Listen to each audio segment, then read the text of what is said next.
रावण का पुष्पक विमान जिससे रावण ने माता सीता का अपहरण किया, क्या वो एग्जिस्ट भी करता था और अब वो कहाँ पर है? कैसे आया रावण के पास? या फिर वो विमान था एक कोरी कल्पना या मनगढ़ंत कहानी? नहीं प्यारे, अगर पुष्पक विमान झूठी कहानी है तो रामायण भी झूठी मानी जाएगी और रामायण को झूठा कहना, उस पर उंगली उठाना ये तो जायज नहीं, क्योंकि जिस पुष्पक विमान से माता सीता का हरण हुआ वो रामायण एक कहानी नहीं थी। तो चलिए इस भ्रम से आपको निकालने की कोशिश करते हैं। सबसे पहले इसके निर्माणकर्ता के बारे में जानते हैं। शास्त्रों के अनुसार पुष्पक विमान का प्रारूप एवं निर्माण विधि अंगीरा ऋषि द्वारा की गई थी। फिर इसका निर्माण एवं साज सज्जा का काम विश्वकर्मा द्वारा की गई थी। फिर ब्रह्मा जी को भेंट किया गया, बट ब्रह्मा जी को अधिक यात्रा करना था नहीं, तो उन्होंने धन के देवता कुबेर को दे दिया। कुबेर रावण का चचेरा भाई था। रावण ने उस पुष्पक विमान को कुबेर से बलपूर्वक छीन लिया। वाल्मीकि रामायण के अनुसार जब हनुमान जी सीता माता खोज करते हुए लंका पहुँचे तो उन्होंने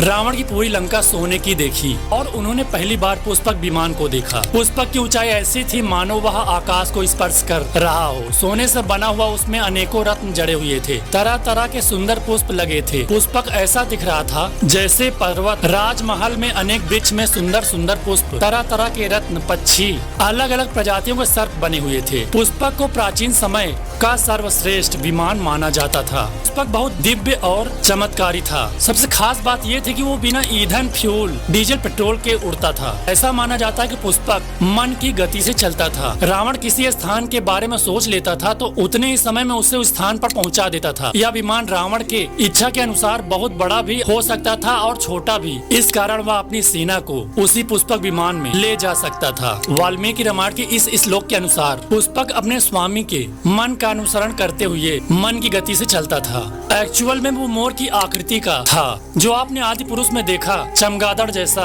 ऐसा तो बिल्कुल भी नहीं था। पुष्पक विमान आज के कॉन्सेप्ट पर बना था, बट दिलचस्प बात यह है कि उस युग में इसके बारे में सोच कैसे लिए, क्योंकि भारतीय शास्त्रों में वायुयान की जानकारी देती हुई एक पुस्तक है विमान शास्त्र, बट इसकी रचना रामायण के बाद में हुई। मतलब कि हमारे वेद पुराण शास्त्र जो विज्ञान आज खोज रहे हैं, नए नए अजूबे लोगों चौंका रहे हैं, वो लाखों हजारों वर्षों पूर्व ऋषि मुनियों ने पहले ही लिख रखी है। बस उस कॉन्सेप्ट को हम समझना ही नहीं चाहते हैं, उस पर रिसर्च ही नहीं करते हैं। बस जो नहीं हो पाता उसे काल्पनिक और मनगढ़ंत बना देते हैं और इग्नोर कर देते हैं। जैसे फॉर एग्जाम्पल वीडियो कॉल करके अभी बातें करते हो ना, अगर यही चीज 40 साल पहले किसी से कहते कि ऐसा काश होता तो लोग कहते ऐसा संभव नहीं, बट आज तो संभव है ना। तो वैसे ही रावण का पुष्पक विमान भी, जब राम जी ने रावण का वध किया उसी विमान से राम जी पुष्पक विमान में बैठकर अयोध्या वापस आए थे। पुष्पक विमान को फिर उनके अधिपति स्वामी कुबेर को वापस कर दिया था। इसका मतलब पुष्पक विमान अब कुबेर के पास है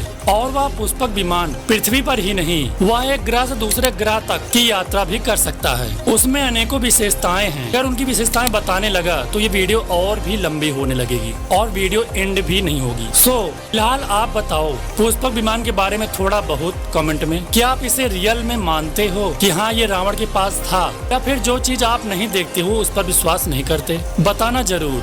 धन्यवाद।